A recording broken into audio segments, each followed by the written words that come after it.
Se pretende apoiar nosso canal e ajudar na geração contínua de conteúdo para você, é fácil. Basta visitar o link da lojinha na descrição sempre que precisar comprar algum produto. Com esse gesto simples, você estará oferecendo um apoio valioso.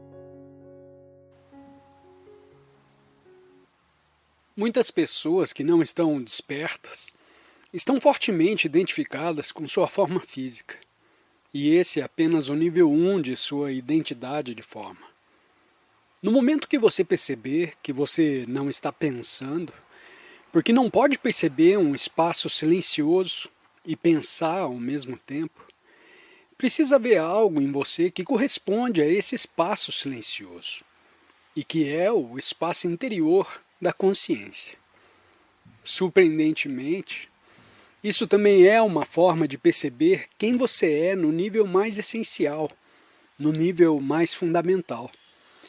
Porque você é essencialmente aquela presença silenciosa, aquela consciência, que é a essência de quem você é. É a essência de cada pessoa nessa sala. E essa é uma percepção incrível. Ela transforma a maneira como você percebe sua identidade, seu senso de identidade, porque talvez seja uma das questões mais importantes da vida. É por isso que os antigos gregos, na filosofia grega antiga, provavelmente voltando a Pitágoras, um dos ditados mais importantes que eles tinham, na verdade, está escrito no templo de Apolo em Delfos. Conheça a si mesmo. Essa é uma das coisas mais importantes em sua vida. Saber quem você é. Agora, a maioria das pessoas pensa que sabe quem elas são porque se identificam. Antes de mais nada, é claro que você tem um corpo físico e, no nível da forma, esse corpo físico é, obviamente, uma parte de quem você é. A percepção mais importante é isso. É tão essencial, não sei por que eles não ensinam na escola ou na universidade. A percepção mais importante é que existem duas dimensões para sua identidade. Enquanto a maioria dos humanos no planeta, que são todos aqueles que não são ainda despertos, só se conhece através de uma identidade, de uma dimensão, e essa é a dimensão da identidade da forma. A identidade da forma começa com a forma física, e essa é a primeira coisa que você nota quando conhece alguém. Um homem ou mulher, como um corpo e uma aparência externa. E essa é a primeira coisa que você nota em si mesmo. Muitas pessoas que não estão despertas são fortemente identificadas com sua forma física. E esse é apenas o nível 1 de sua identidade. De forma positiva, algumas pessoas estão orgulhosas de seu corpo e aparência. Olham para si mesmas e se comparam mentalmente com outros corpos que não são tão bonitos ou fortes, ou o que quer que seja. E estão fortemente identificadas com o corpo e a aparência. Tudo isso pode ser identificado negativamente como estar muito infeliz com a aparência do corpo. Isso é amplificado nos dias de hoje, através da tecnologia que os humanos desenvolveram. Selfies são muito populares nos dias de hoje e geralmente mostram aspectos do seu corpo ou aparência. Então você os envia para o maior número possível de pessoas. E então todos os seus amigos, incluindo centenas de pessoas que você nunca conheceu, olham para o seu corpo ou aparência externa e se sentem mal porque você parece tão feliz, o que os deixa ainda mais infelizes do que já estavam. Para compensar isso, eles também pegam o telefone e tiram uma selfie para se sentirem bem. Você pode encontrar um fundo que faz as pessoas sentirem inveja ou se mostra em um restaurante tendo uma refeição incrível. Essas coisas podem mantê-los ocupados e relativamente felizes nessa dimensão. Claro, mais cedo ou mais tarde, chega uma hora em que o corpo muda e sua aparência estranhamente muda. E você pode pensar que os espelhos não são mais tão bons quanto costumavam ser, porque você não parece o mesmo de antes. Então há muitas opções abertas para você, mas você começa a ficar um pouco infeliz porque se identificou com algo que não dura. E particularmente, as pessoas que tinham uma identificação corporal muito forte se tornam muito infelizes à medida que envelhecem. Muito infelizes. E ninguém lhes disse que tal identidade é extremamente limitada. De repente, o corpo que os fazia se sentirem superiores, agora se torna uma fonte de grande infelicidade. Isso é o destino de todos aqueles que não podem ir mais fundo para descobrir níveis mais profundos de quem eles são. Então, nunca fui tentado a me identificar, mesmo quando era jovem, com o meu corpo, porque não era particularmente forte ou bonito. Então o que senti é que eu era inadequado, e isso foi uma fonte de sofrimento. No entanto, percebi que sou mais do que o meu corpo. Também sou minha mente. Se não posso parecer mais forte e mais bonito do que a pessoa ao lado de mim, posso ser mais inteligente, posso ter mais conhecimento. Então o meu senso de identidade mudou. Em vez de físico, embora houvesse alguma identificação negativa, meu senso de identidade em minha mente era algo seguro. Até sua identidade na forma é sua mente. Sua mente é todo o conhecimento acumulado e memórias. E assim por diante que são mantidos vivos por processos de pensamento. Então, para compensar meu corpo inadequado, eu leio tanto quanto possível para que eu possa fazer as outras pessoas se sentirem inferiores. Porque eles não sabiam tanto quanto eu. Então eu ainda estava muito desconfortável. Mas sempre que estava em um grupo de pessoas, eu imediatamente começava a falar sobre coisas inteligentes e mostrava o quanto eu sabia para fazer as outras pessoas se sentirem menores. E isso é muito uma estratégia egóica e é algo normal. Era o ego que dizia, não falem tanto de mim. Claro que eu não estava feliz. Eu estava principalmente em um estado de ânsia, porque sempre havia pessoas que sabiam mais do que eu. E então, haviam outros que não sabiam mais do que eu, mas eles tinham algo mais com que se identificar. Eles tinham uma posição social elevada, foram para a universidade, fizeram um nível superior. Eu conheci alguns senhores e senhoras. Eles não conheceram, não fizeram nada para merecer esses títulos. Eles nasceram com eles. Eles derivaram uma parte significativa da identidade de sua origem social da classe alta. Isso basicamente significa ter uma história familiar. Então eles se identificaram muito fortemente com isso, e isso poderia dar a eles um senso de superioridade em relação à maioria dos outros. E mesmo que os outros fossem mais inteligentes, você tinha muito mais classe, conhecia muito mais antecedentes de influência, ou como quer que você chame. Embora estejamos usando o idioma inglês na Inglaterra, mesmo a maneira como você fala, você imediatamente mostrará aos outros. Bem, talvez um pouco menos hoje em dia, Mas quando eu era jovem e morava na Inglaterra, no momento em que você abria a boca, as pessoas o julgavam sobre sua classe social. Você era classe trabalhadora, classe média alta, ou, quando muitos, é claro, fingiam tentar parecer uma classe muito alta, e de uma forma exagerada, é algo muito embaraçoso.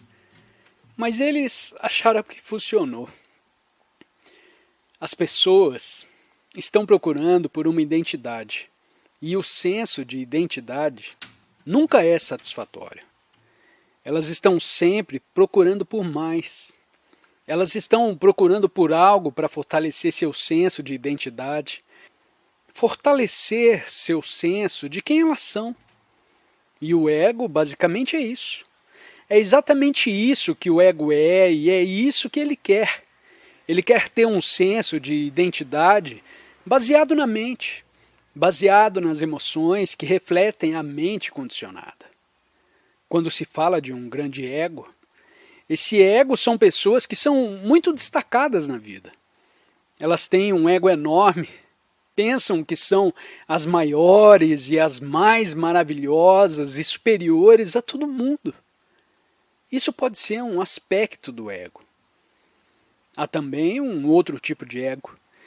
Se você não tem material suficiente para se identificar, se você não tem maneiras de não ter mais conhecimento do que a maioria das pessoas, se você não tem um ótimo corpo ou aparência, se você não tem histórico de classe social, se você não tem posses, o que você faz então? Com o que você se identifica? Então, ó meu Deus, quem sou eu? Então o ego será muito inteligentemente salvo para uma espécie de identidade de vítima. Eu sou então tratado tão injustamente em minha vida. Meus pais começaram quando eu nasci. Esses meus ancestrais terríveis.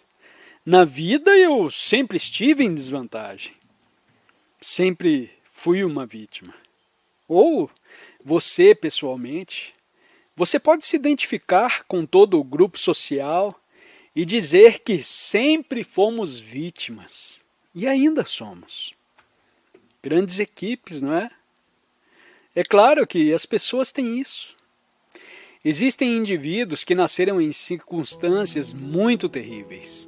Também existem em todos os nossos grupos pessoas que nasceram em circunstâncias ruins. Isso é, sem dúvida, uma verdade. O perigo é transformar isso em seu senso de identidade, que o mantém preso em uma espécie de prisão muito sedutora. Há uma grande tendência hoje em dia para as pessoas terem uma identidade coletiva de vítima. E isso é algo muito sedutor para o ego. Você pode ver isso na internet muito facilmente. Como isso se torna cada vez mais moda nos dias de hoje. Ter uma identidade de vítima coletiva.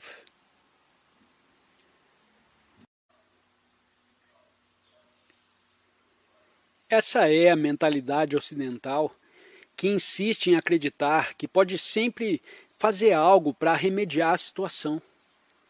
Devem ser capazes de fazer algo.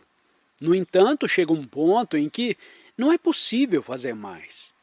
Às vezes, essa busca incessante por ação inflige mais dor, pois a pessoa quer fazer algo, mas não sabe mais o que fazer. Outra questão, você sente muita raiva e ressentimento em relação aos seus pais. A consciência da inconsciência deles dissipou esses sentimentos, mas na presença deles, você se torna uma pessoa amarga. Você está em negação. Essa pergunta ilustra lindamente as duas dimensões. Poderia-se dizer para a aceitação. Ou talvez os dois passos para a aceitação. O primeiro passo é uma compreensão, onde você entende que seus pais fazem o que fazem, fizeram o que fizeram devido à sua inconsciência. Você compreende como o controle da inconsciência influencia o pensamento e o comportamento das pessoas. Isso é positivo, pois ao entender, você não sente mais raiva e ressentimento em relação aos seus pais, removendo esses sentimentos. Entretanto, quando os visita, isso nos leva a um segundo passo. É ótimo compreender e até certo ponto libertar-se, mas essa liberdade não é completa. Também é necessário ter presença em você. E é isso que proporciona a dimensão mais profunda da aceitação. Quando não está com eles, é suficiente entender. Mas no momento em que passa tempo com eles, todo o passado retorna. Ficar com pessoas com quem compartilha muito passado torna fácil ser atraído de volta a reações passadas. E é somente estando absolutamente alerta e presente que você pode se tornar livre, mesmo enquanto está com eles. Assim, a compreensão geralmente funciona quando você não é imediatamente desafiado por essa situação. Seja qual for a situação que o deixou chateado, primeiro você entende que há inconsciência neles. No entanto, quando você é confrontado com eles, ou qualquer outra situação, é vital perceber que a compreensão é útil, mas não é o suficiente. A presença alerta também é necessária, especialmente quando está com eles. É um desafio e constitui sua prática espiritual para se tornar especialmente alerta nessa situação. Quanto à segunda pergunta do seu marido, que não está aqui hoje, e foi recentemente diagnosticado com a doença de Parkinson, sobre como curar isso, vamos começar com algo mais importante. Se pode ou não ser curado? Não sei. No entanto, há algo mais importante do que a cura de qualquer condição física. O que é mais importante, e vou abordar brevemente agora, é também aquilo que, em alguns casos, provoca a cura. No entanto, essa não é a coisa principal. O que é mais importante do que a cura é usar a condição. Nesse caso, é uma deterioração da forma física que ocorre lentamente ao longo dos anos, tanto quanto eu entendo. Utilize isso como impulso para uma prática de presença intensa. Faça isso. Permita que essa condição o empurre para aquilo que muda toda a frequência vibracional do corpo físico. Quando você realmente vive na presença, isso afeta todas as células do seu corpo. O amor incondicional por todos os seres humanos é o amor transcendente, onde se ama o sem forma e reconhece o sem forma como a essência do eu no outro. Sua pergunta sobre o papel da vida sexual no desenvolvimento espiritual é relevante. Em muitos casos, a vida sexual pode ser um obstáculo para o despertar da consciência, mas em essência, não precisa ser um obstáculo insuperável. A abordagem é mais sobre transcender do que eliminar. Isso significa que não se trata de eliminar completamente a sexualidade, mas sim de permitir que ela perca sua importância. Transcender para um estado onde não controla ou domina a consciência. O simbolismo do Antigo Testamento pode ter diversas interpretações. A ideia da queda da humanidade, associada ao ato sexual, pode ser vista como a identificação crescente com a mente humana e o conhecimento conceitual. Comer da árvore do conhecimento, do bem e do mal, pode representar o momento em que a diferenciação do pensamento conceitual começou. Em resumo, enquanto para a maioria das pessoas a vida sexual pode representar um desafio no caminho espiritual, a abordagem é mais sobre transcendência e equilíbrio do que a eliminação completa. No entanto, para casos excepcionais, a eliminação pode ser apropriada. Cada jornada espiritual é única e o equilíbrio deve ser encontrado de acordo com as necessidades individuais. O amor incondicional por todos os seres humanos é um amor transcendente. Você ama o sem forma. Reconhece o sem forma como a própria expressão em outra pessoa. Segundo eles, a cobra representa o nervo que percorre a medula espinhal e ativa o nervo sexual, o fruto proibido, e de acordo com essa interpretação, simboliza o sexo. Previam-se que os humanos tentassem isso.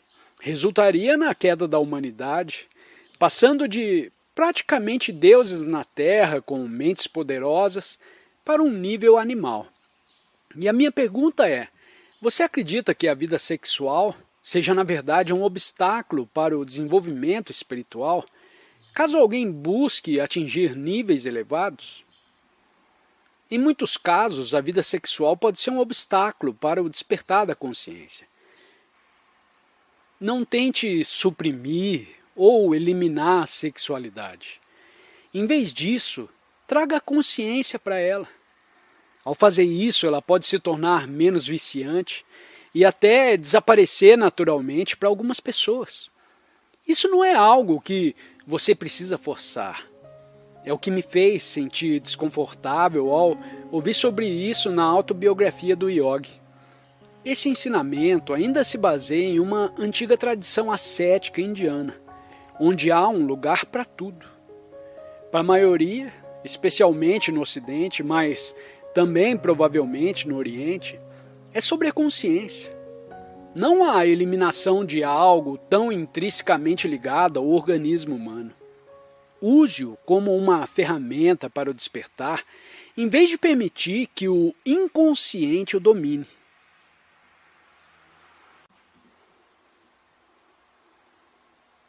Geralmente você não está ciente da consciência.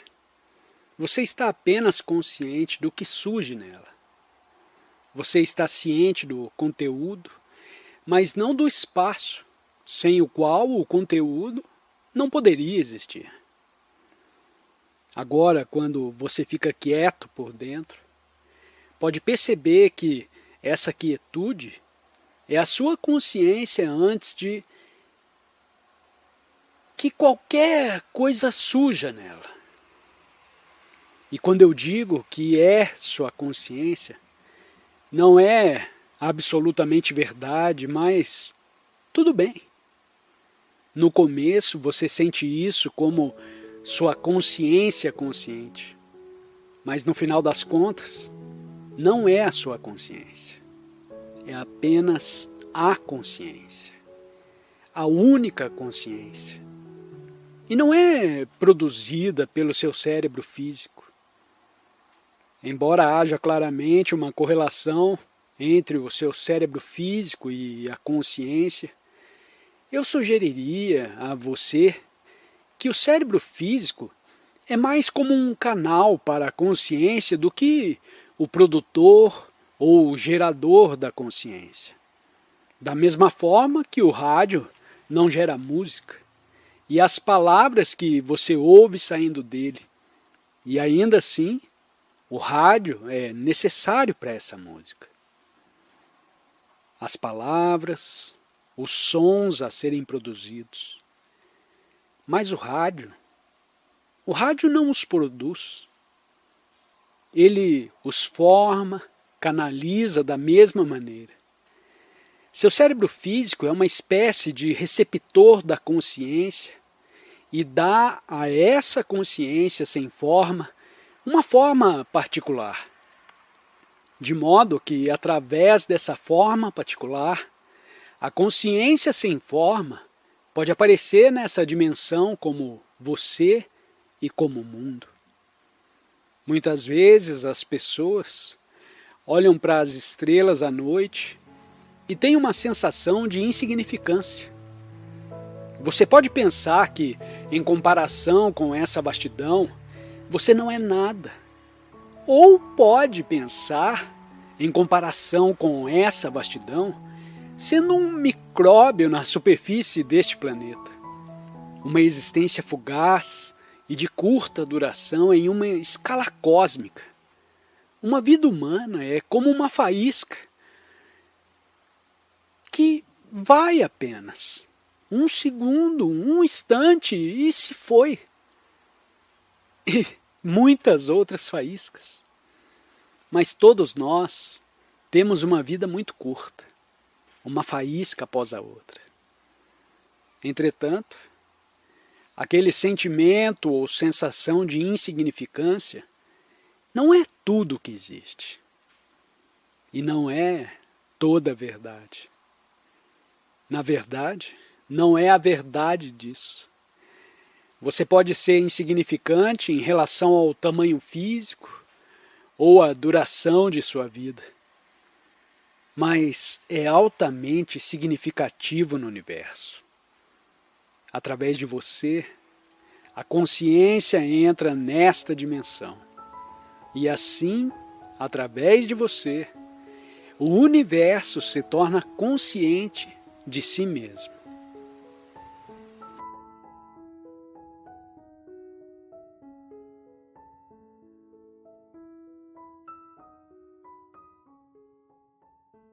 Se pretende apoiar nosso canal e ajudar na geração contínua de conteúdo para você, é fácil. Basta visitar o link da lojinha na descrição sempre que precisar comprar algum produto. Com esse gesto simples, você estará oferecendo um apoio valioso